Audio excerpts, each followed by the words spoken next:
kitchen at Ombre Farms, and this week it is Ombre Farms. We are not at Westminster. The beautiful outdoor kitchen that Jamie Richardson has here at Ombre. We're here tonight learning how to put away our harvest. All of you who had gardens going this summer and the food's coming in, we're talking about preserving it, keeping it so you get to eat it, and not all at one time. Tonight we're doing pickled beets. So right now we're just all scrubbing the beets, and we're going to do pickles, and we're going to blanch some carrots to get the feel for how to get things freezer ready.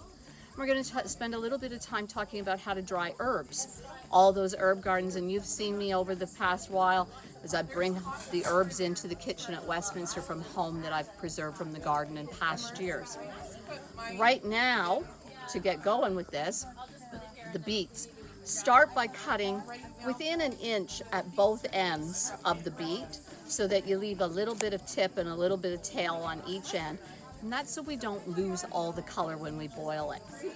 Then grab a scrub brush and I'll make sure that you can see this on camera, but just with the brush, you're mostly just taking away the dirt. At this point, we're not worried about taking away the skin. We're just giving it a good brush off. So any scrub brush will do. It's probably going to be purple pretty permanently. So give one up that you're ready to give up. Anything works. Even if you've got like a stainless steel wool would work if it's a really low fine grade. Just brush it up and then drop them into a bucket of cold water so that they stay cold, and rinse.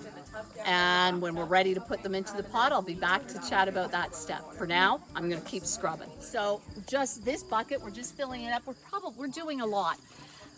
I should have said sooner, and I'm going to explain now. The reason we're at Ombre Farms this time around, Jamie opened up part of his farm this year. He's got a teaching garden, and in the past people would pay to get the benefit of his expertise, and they'd have a little garden plot and he would coax them through the process. And this year he reached out and he invited new families who are new to Canada, so they would have the opportunity to learn how to garden in Canada, what works, what doesn't work. And also people who are, in a time of food insecurity and could use the help that a garden provides in terms of keeping food economically on the table. What a great group of people we have. Everybody's hard at work.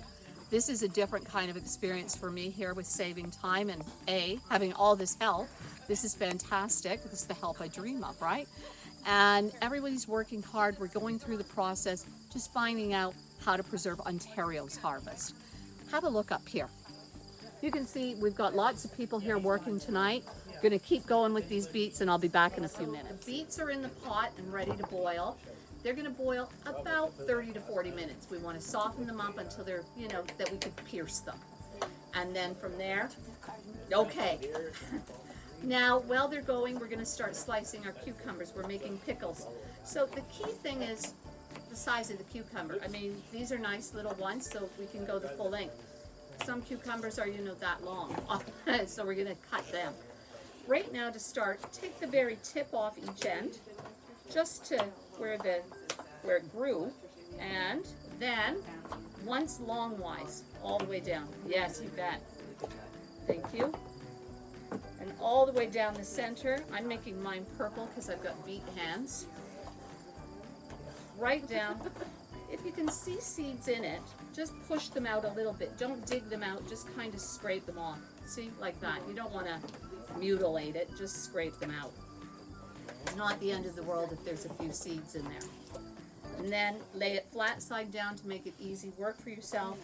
And think the width of your slice.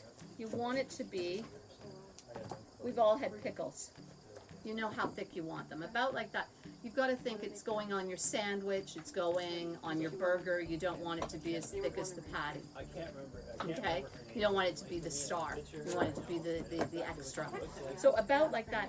And just keep cutting along in equal size strips, and then into a bowl or a basin, whatever you've got in your kitchen handy, and it's going to depend how many cucumbers you're doing. Once we get this done, I'll come back on camera and show you the next step. For now, I'm going to remember from a long time ago, this time last year, we did a ratatouille and we used eggplant in that. And after we sliced the eggplant, we salted it. And that's exactly what we're gonna do here. We're just sprinkling salt over all this cucumber. It draws the moisture out of it, and then that'll just keep going like that. We're gonna leave it for, we'll say we're gonna leave it sitting here doing this for at least 30 minutes. Need more? Or But, yeah, go ahead. Oh, okay. And it's gonna help. And at least 30 minutes, but you know what? At home, you can leave it sitting like an hour or two if that's what you want to do. We're not going to spend that much time. If you have time in the morning to slice them up, go ahead, do it, and then come back when you've got time to do the next step. Right now, this is great. It's just sitting like that. It's going to be happy.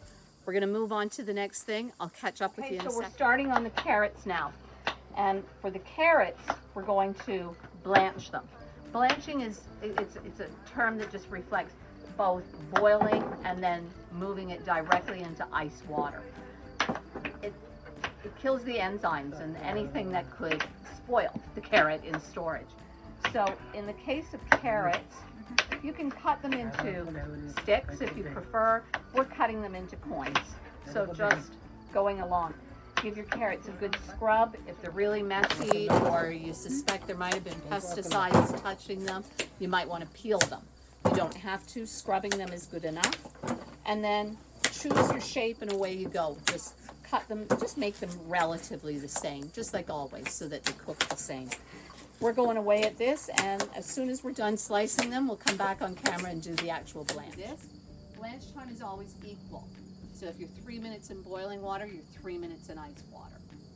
And you don't want to go over that at either spot, or you end up cooking it, and we don't really want to cook it. Okay? Making sense? Equal time, and the time dependent. Straight in. Good. Go ahead. It'll be all right. Good. There we go. Good, good, good. Be careful. And we'll get this to boil again. So now these are in here. I'm setting the timer for 3 minutes the same. We're going to load that back up. It's going. So you don't have to wait for that to boil up again before... It never really stops. Stephanie had a personality.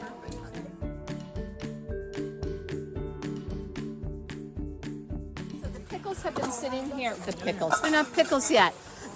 The cucumbers. They've been sitting here with the salt on and just dehydrating a little bit because of the salt.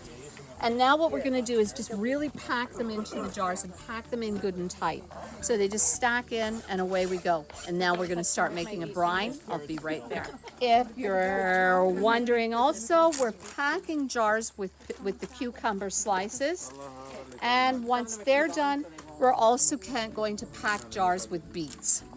So any of that can be happening. If you're wondering what you want to do right at this moment, any of those things can happen. And I'm going to gather up the ingredients to start making a brine for the pickles first.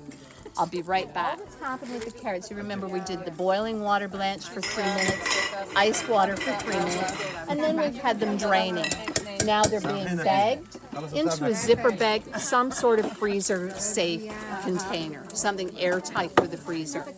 And they get put that way, and then they can go in the freezer right now, and they're going to be good for it. They're good in the freezer for a year. You're going to eat them up before that. Okay, and that's blanching. It's perfect. It's easy. We're back. So we've got all of the ingredients for the brine in the pot on heat. We're going to let it come to a boil. We're going to turn it back and just let it simmer for about 5 minutes, just to blend. We're not really doing anything. There's nothing in there to cook. We're just letting it come together. In the meantime, I'm going to go over and see how we're doing with all the cucumbers in the jars. We'll tuck some herbs in there. I think they've got some fresh dill, and we'll tuck a piece in each jar. Let's go over there. What we've done here is we've got our cucumbers in here.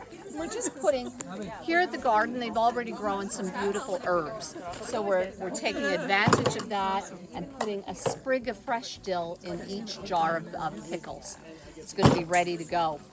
You can see over here, we've got our jars full of beets. And what we're going to do next is tuck a few things into them. We're going to put peppercorns and cloves in each jar, and then we'll be adding brine to it as well. We can come back in a minute. Our brine into this pot to strain it out. Some of the things that we put in there, the pickling spices, they've gone into the brine, and now we're straining out some of it. And then we're going to ladle it over the cucumbers to turn them into pickles. That'll be the trick. Just as we go along, just ladle it in, and again, bring it to about the bottom of the brine. Aiden, you getting that? So we're just ladling in our brine, and we're going to fill it to about where the ring goes onto the jar. And that way we have enough head space for if it does any bubbling in time, or if you were going to put it in the freezer, you need head space for it to expand. Either way, just working away at that, feeling that's good. That looks pretty good right now. Excellent work. And then we need lids. Okay, this is the easiest thing we've done tonight. Which is great because it's getting late and it's getting dark and we're getting tired. Or maybe not tired, I don't know. Sometimes the later I stay up, the more awake I am. Drying herbs, you don't need to do fancy things in your house, and you don't need to invest in expensive stuff or anything like that. I always start with just brown paper lunch bags, okay? And you get like 100 usually in a package for about $1. So you really can't go wrong with brown paper bags. It's also the best way to store your onions and garlic and things like that, okay? So cheap and really good. And they don't involve big oil, right? No plastic. So brown paper bags, best friend in the kitchen. Grab a handful of your fresh herbs, and this is nice basil, and gather it up, and you're imagining you're going to fit it in the bag. So you want bundles of about that size. What you can do if you want to get creative, and why not get creative, you can make a mix. So if you know that you always do basil and oregano together, by all means dry them together. Okay, so you can gather them up, or if you want to make essential oils, like I like to dry lavender and lemon balm together, and then I infuse it, and you've got both good things in there. Lavender and chamomile is a good mix. Anything like that. So go ahead and mix it up, or keep it separate if you want to mix it when you cook. Twist it all together, and then write on your bag before you do it, because once the stuff's in there, it's hard. And I usually just write what it is and the year. I mean, you don't need an exact date, you just need to know which year you're gathering from. Put it into the bag, and then twist the top of the bag nice and tight. Jamie brought me one. And twist that. And then, again, if you had twine instead, you could do that. You could twine it. And then what I do is any closet in your house, like clothes closet in your house where you've got lots of room, take your coat hanger and make little loops of twine hanging down off the hanger, and you can hang about 3 bags per hanger. And then you've got all of them hanging in a closet. You want a cool, dark place. So somewhere where you're not going to be opening and closing a lot. So I use a closet in one of the bedrooms that used to be one of my kids who aren't at home anymore. But just, and then they tease because when they come home, they say the closet smells like Thanksgiving because of all the herbs drying in it. So anywhere you can put them, but if you use the coat hangers, it's an easy way to get them organized in the closet. Do you know what I mean by the indoor drying racks? You know the racks that you buy for drying your clothes inside in the winter time? So same thing, you could hang them all from that. Anything where you can hang them up. But you want them to hang, okay, so that you get airflow on either side and certainly from the bottom. Give it about 3 weeks. In about 3 weeks' time, open up a bag and have a peek. Once it's dry, so it crumbles in your hand. You want it dry enough to crumble in your hand. If it's that dry, what I usually do is crumble it all up, take off your big sticks, crumble it up and put it into any kind of container. So you could use jars like what we were doing the pickles in, or you can use, if you've got plastic tubs from like buying sour cream or old peanut butter, just start washing them up and keeping them, because you can put your herbs into them. And then as you use them, I leave them relatively large, and then I just grab a handful and squish it in my hand when I'm cooking and throw it into the pot. You can grind them up earlier and store them ground if you want. I find just crumbling it as I use it is the best way to keep it fresh. It's that easy. Carrots for the freezer. We've got beautiful pickled beets. Look at that. The color is gorgeous. They're going to be so good on hamburgers and sandwiches, in salads. And then we've made pickles. Again, hamburgers on your sandwiches, salads, just for a snack. Shawarma. Just for a snack. Shawarma. We've got all these, exactly, anything you want to add it to. We've got all these herbs ready to dry and to continue using them all winter long. This is beautiful food. Everybody worked hard growing it. This is your garden lasting all year long. The best thing about preserving food is that you're going to taste summer in the middle of winter. Okay? This is the way to do it. Everyone, if you don't already grow a garden, start this year. Okay? You can start planting starting seeds right now. Get those seed catalogs out. Get thinking about it. Get growing. I'll see you next week. Thank you.